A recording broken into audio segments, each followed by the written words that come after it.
Shalom bien-aimés frères et sœurs en Jésus-Christ. Ce matin, j'aimerais adresser un message direct au corps de Christ en Côte d'Ivoire et surtout interpeller un phénomène où je peux appeler cela comme un fléau qui porte atteinte directement au sacerdoce, c'est-à-dire que au ministère que nous exerçons en tant que serviteurs de Dieu. Et je m'en vais adresser directement cette interpellation à l'égard de notre frère Camille Makosso, que nous l'avons reconnu dans le temps passé comme un véritable homme de Dieu, un homme que Dieu utilisait puissamment.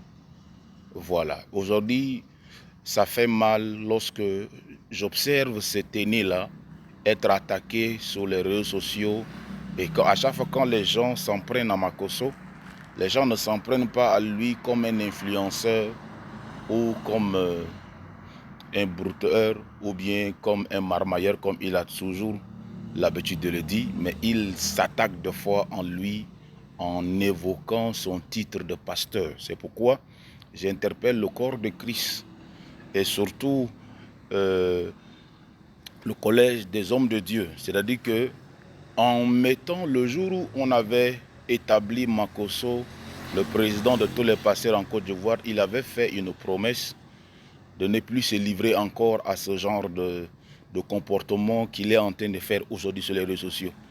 Aujourd'hui, nous avons une génération qui est en train de nous regarder directement et qui est en train de prendre note de certains comportements.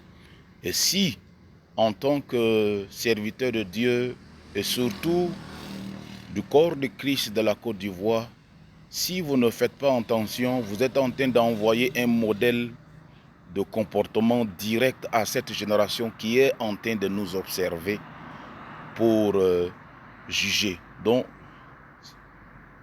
ma préoccupation ce matin, c'est que Makosso doit démissionner de sa responsabilité, doit démissionner, ou on doit le destituer avec effet immédiat de son poste de président de tous les pasteurs, parce que il faut qu'il et que si maintenant mon message adressé à Makosso lui-même directement, c'est que grand frère, il faut t'identifier clairement.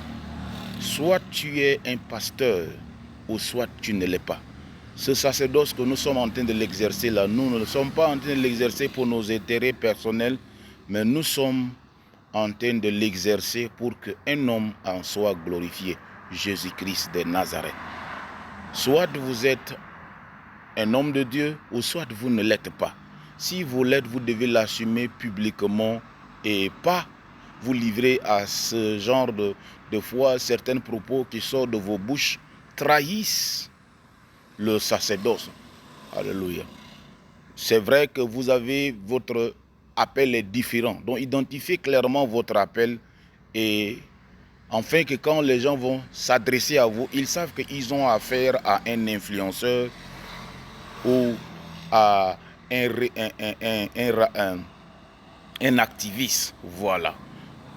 Donc, il faut aussi que le peuple ivoirien, surtout le corps de Christ, s'élève et corrige cet acte. Parce que, et surtout en tant qu'homme de Dieu, vous devez clairement signifier à la génération qui est en train de nous observer que cet homme-là, il n'est plus un de nous.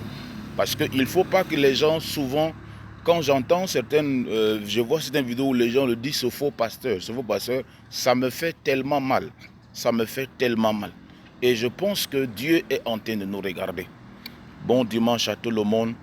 Que Dieu bénisse la Côte d'Ivoire et qu'il se souvienne du corps de Christ.